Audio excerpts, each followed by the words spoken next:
All right, so I'll just say it one more time for purposes while Kelly's getting this. So we came up with the district with an MOU to make sure that it was you were all taken care of, and you would know how we would move you from the sites. As for the Tamarisk grievance and a settlement that goes with that, that's something that I will down the road have to meet with the Tamarisk teachers about. So if you ask me about any settlement, this is not a settlement. This is an MOU that talks about how they're going to move. If you don't mind zooming it in, Kelly, please. Sure. So this is just um, an MOU to talk about moving all those teachers. So initially, what we came up with is we've decided that we'll call you that are at these different sites affected unit members, right? So dual teachers, the partnership, meaning the English and the Spanish, at Tamarisk and Desert Rose, because though they will no longer have dual immersion.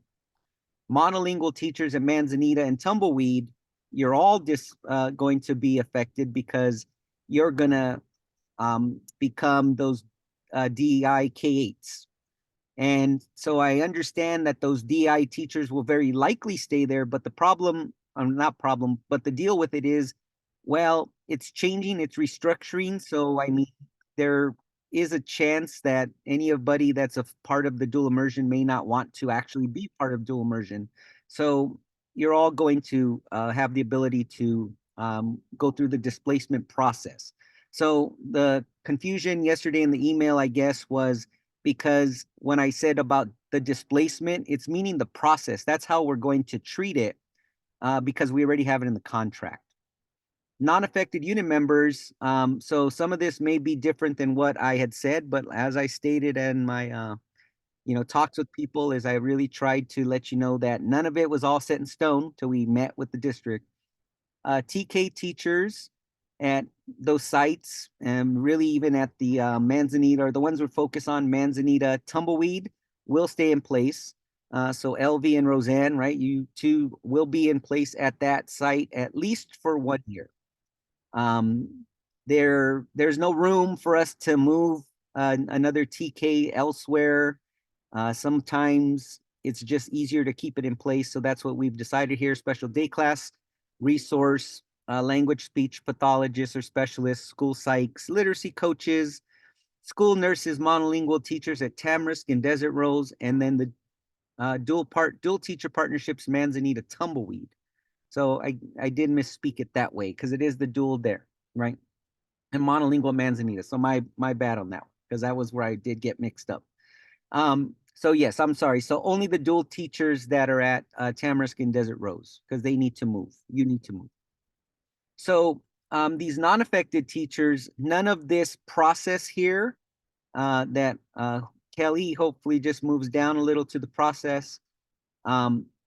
None of this process will affect or be anything that you need to worry about, because you would just say, or the idea is that, okay, I don't have to move as of anything except for a transfer. Like you're not going to be forced out due to, or you're not going to be uprooted due to this change.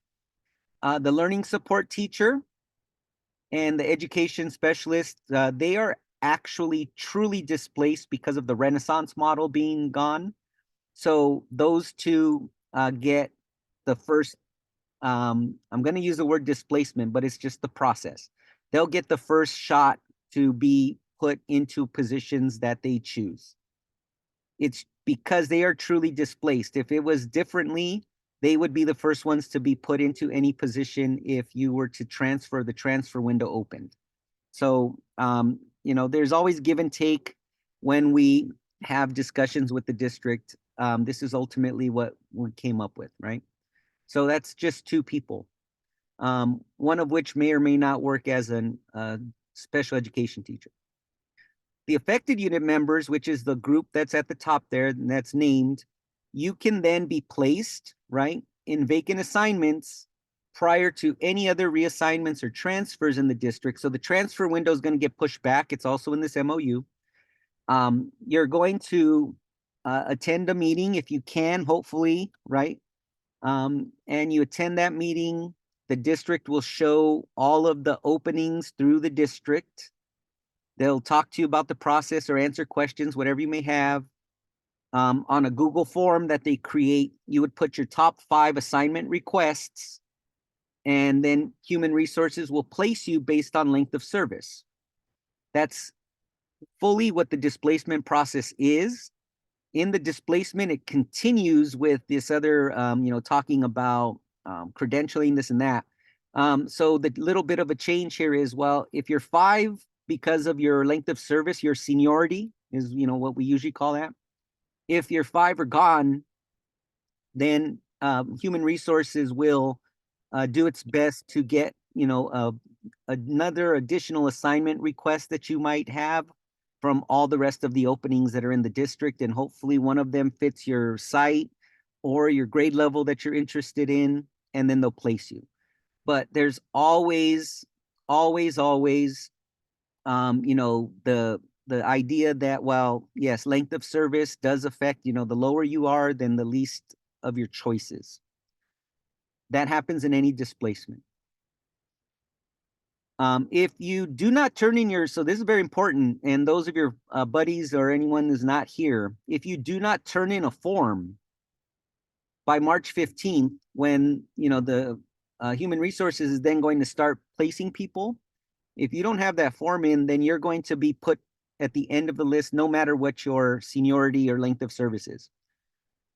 So whatever then is left over after that, you would then probably be contacted by human resources, ask what you would like from the leftover assignments that are there, and then placed. Truthfully, if you just never ever get in touch with human resources, it's not in here, but at some point you would have to be placed somewhere, right? You can't just continue to be left off the staffing list. So the timeline here, and I would say this is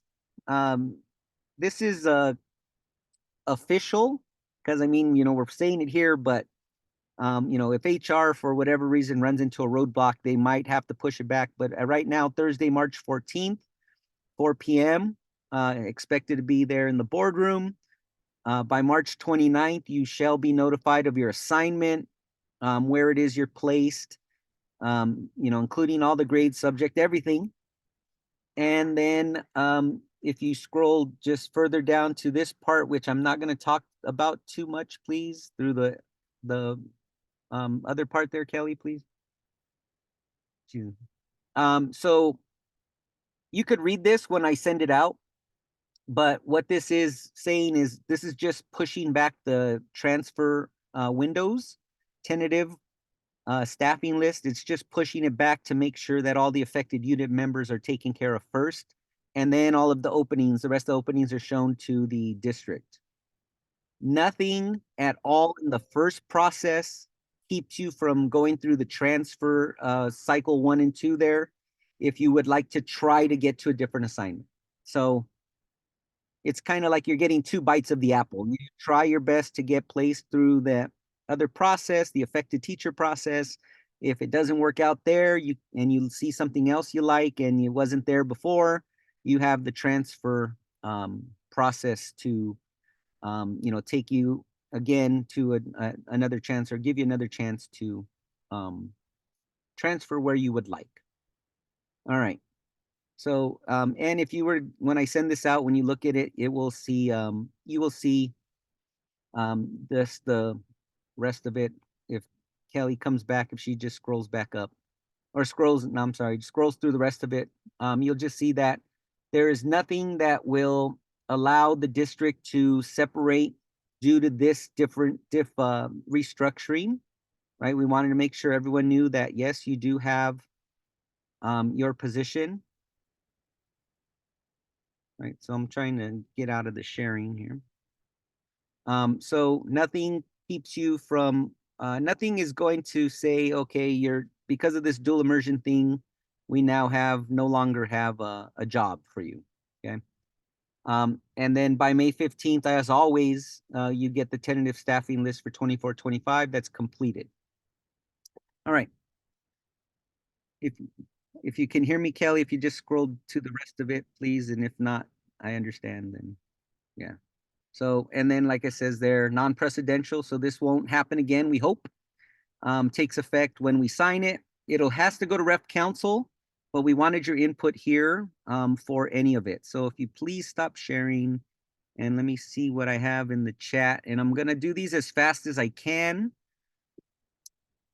Somebody put up something. So we did answer. I hope that question there. SDC is through the SPED department. So SDC classes, for all intents and purposes, are not part of this process. Placement request available. The date was shown there, but the meetings on March 4th are scheduled for March 14th. Will the placement be school and grade level?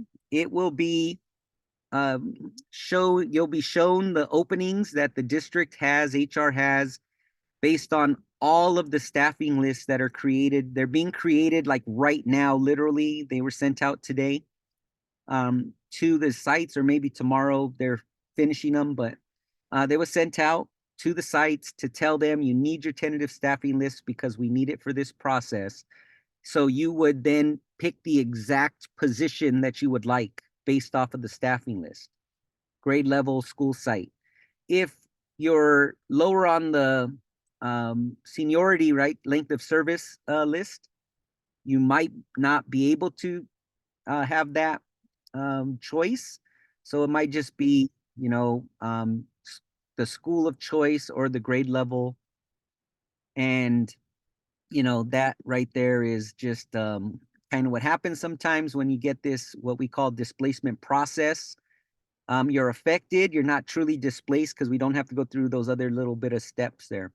We're just doing the one, they place you where you want, and you get a chance to try it again. And then when you don't, if it doesn't come up, but then you also get another chance to transfer process. No, the meeting is for all affected teachers, March 14th. So every affected teacher at that point is going to go through that process. So if you don't like where you're placed, the district, well, I mean, you're getting a choice. So if you happen to not get the choice, your first choice or something like that, and the district places you through your input, you do have the transfer window that will show all the rest of the openings. Sometimes people resign, retire at the last minute, and we just can't help those. If they never tell anybody, HR has no idea there's an opening. So whatever openings are at the district on March 14th will be shown on that document for you to choose from. Yes, all the choices are all the different openings at all the school sites throughout the entire district. PAX is not a destination that you can just simply transfer or be placed at. That's in the MOU for PAX. There's that other process, but PAX, if you wanted PAX, the transfer window, I believe it just ended, I think, right, Kelly, on Sunday? You had to do a letter of intent by Monday at 4. Yeah. So I'm assuming that this week they're putting together their list of interviews. So I know that they were hoping, but it wasn't a guarantee, that PAX would be set by the time that the meeting occurred on March 14th. Yes. And so if you had shown interest in it through the interest letter, that's a different conversation. But if there was no interest through and you didn't go through the interview process, then, that should be happening soon. Then MOU doesn't allow us to just, or the district to just place you. The meeting on the 14th is going to be in person in the board meeting. It's just a little too much that goes with trying to do both, because who's going to keep track of all of those questions. So it is in person, but we'll make sure that everybody that's affected does have access to that Google form. So you may not have the actual ability to hear all that information, but you'll still be able to turn in the form, and it will be taken as length of service unless you do not turn it in by that next day. So it's very important that form's going out. I'll do my best to remind your reps. The list for seniority is actually on the website. It's in alphabetical order, which drives some people crazy, but it's the easiest way to find yourself. So yeah, I mean, it is on the website. I have a copy of it, but there's no way I can get it to share right now anyway, when it wouldn't really do too much, but it's there. You could go on, and if not, let me know and I can send it to you. All right. Any further questions there? I don't see there, or that was the last one in the, let me say, PSD website. Um, any questions? You should be able to unmute yourself because it says I did that. If you want, if you have a question or anything you'd like us to answer or anything to clarify. Hi, Andrew. Hello, Myra. I have a question. Yes. So, you said that there needs to be a form that's filled out. Yes.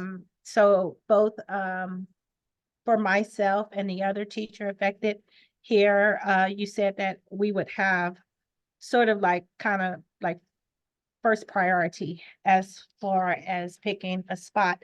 So are those positions only at Manzanita, Tumbleweed, No. Tamarisk? Or are there other open positions So there other will places? be the list, the tentative staffing list will be shown as it is at that moment on March 14th. So the schools are getting them together now. They were sent a letter saying you need to do this, a little faster than they usually do, I think, to make Mhm. sure that they get these positions. And so that way, then when the list is shown, those openings are shown, then they're as um, current as possible so that you can pick, and it is from all the sites. It's all the openings in the district, except PAX is, like I said, is one that you just can't, transfer to directly. So, but every other opening in the district at every other school site at that moment. Got it. And then, regarding the form that's supposed to be, filled out, can you Mhm. please clarify that for me again? The form will be available on March 14th. They'll either give you a QR code to get that, or they'll email it out to every single one of you. Thank you. I Yes, and know that Tim and Ryan were concerned about that, and they said that anybody that is not attending the meeting in person on that day, they will send the form out to them the next day. So they're very conscientious about those that'll be attending and those who aren't. and I Thank think you. Kelly and I are the same way with it, is like we'll definitely make sure we have the ability to get that form to you on, the 14th, to make sure it gets turned in, because we don't want you to say, oh well, wasn't, I didn't get it, we don't want you to be left out.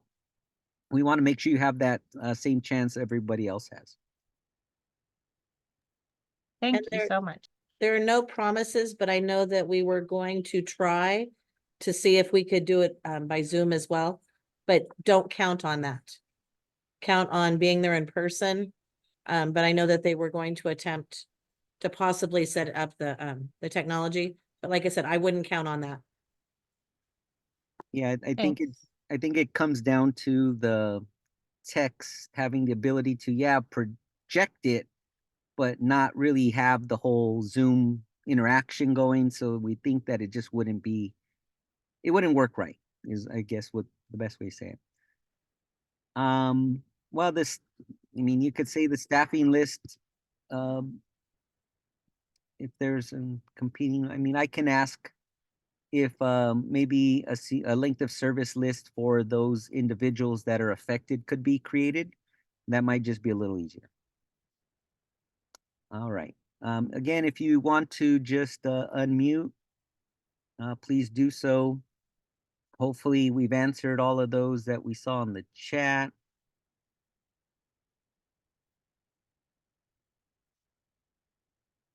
Right. Again, we can ask these questions about technology. It just comes down to, like, is it something that they would like to be documented through the public YouTube channel. I mean, I don't know how appropriate that would be. I know it's informational, but I don't know if some people would feel comfortable with that because it is directly um, talking about placement of teachers and those types of things. But I will ask them when I ask them about the seniority list for those affected. And if they give you a affected list, it actually will make it a little bit more straightforward for us because we'll then be able to see who it is that we may or may not have remembered for some reason. Yes, well, you're not part of this process, Giselle. So the question is, SDC, RSP, SLPs not moved from their respective sites? No, that's not what we're saying. We're saying that you're not part of this process, the affected process, where you would then be able to choose because the SPED department does have those placements. They're the ones that do those placements based off of caseloads and those types of numbers. I'm sure you know. SDC classes, they don't have room to move a lot of them. They don't have a lot of room to move them around like the TKs. So that for this time being, they are going to keep those SDC classes in place, at least for the most part. Okay, thank you. All right. There was another question popped up and then it got, you guys cleared somehow? It's weird. All right. Anything else for the good? I have about 5 minutes. If nothing else here, of course, you could email me, get in contact with me, ask me those questions. For because all the Tamarisk DI couldn't be here. I mean, I know that Dr. Tillman was doing her best. She, was very supportive of the process. She was doing her best to try to get you the time, but maybe you weren't able to make it. This recording will be made available to those teachers and to, of course, those of your colleagues that couldn't make it. I will also do my best because I just have some stuff on Monday, but I can clear out about a 15-20 minute time where I could maybe just do another Q&A sort of idea, not present the whole thing, just answer the questions that may have come up over the weekend or something that may have been missed here. So I will send that out. The time for that, like I said, pretty short. If I could get 30 minutes, I'll try that, and it'll be almost like an office hours thing. Just pop in, but I'll make sure this recording and the MOU that you saw will go out. It might just go to the reps, and the reps will please disperse that to the sites, and that way then you'll have access to as much information as we can already get. So last question in the chat here. I guess there's 2 questions in the chat. Is there 3 questions in the chat? Okay, so I'll go quickly. Will the form and staffing list be available at the meeting? Yes. Before the staff meeting? No. As far as we are told, because of the way they're being built and how quickly he needs to get them together, they are probably not going to be available prior. But if you have, some sites or, in mind, it would just help. Teachers already in dual at Manzanita and Tumbleweed are not moved. You will stay put. It makes it easier. Less people that have to move is better. So again, it's a, kind of a best practices idea here. So affected teachers, we'll just use that word because that's a word in the MOU, are the monolingual and DI teachers that are at, no, they're at Tumbleweed and Manzanita. So the monolingual teachers at Tumbleweed, because it's becoming a dual immersion school completely, those are the affected teachers. Again, it's on the MOU, so when you see it. And then the Manzanita teachers. So you're the affected, along with the DI teachers at Tamarisk and Desert Rose. So hopefully that cleared that up. All right, so I'm going to say, again, didn't want to feel rushed, but I know it always does, and especially when it affects so many people. So I said that I will, so the question is about the, staffing list for the sites. You could probably get it from someone at the sites if you ask them. I'm going to ask the district or HR to produce a seniority list based off of the affected teachers. And that way, then it's actually a list of people that we all can see. Those are the people, so you're sure that you're affected. And then we can add the length of service date, and then that way, then you would be able to do it as opposed to going through the entire list. So I can ask that. All right, so I'm going to say thank you. I'll especially thank Kelly for helping me out here. But I thank all of you for being part of it.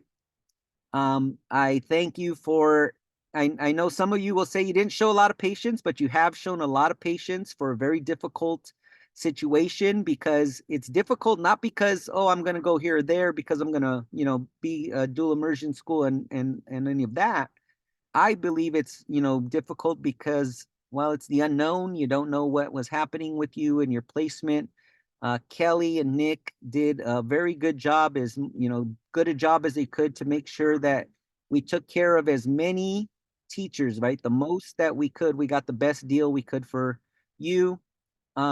And we didn't want to, we couldn't really feel the need to overload human resources as well. So thank you to everybody. And like I said, I promise you to get this recording, the, um, what else was I supposed to? The MOU, to make sure that you have that, and then a time that I can be available on Monday so that you can get any last minute questions and any of that. The MOU will go to Rep Council on Tuesday. All right. So thank you very much again, and I will stop recording.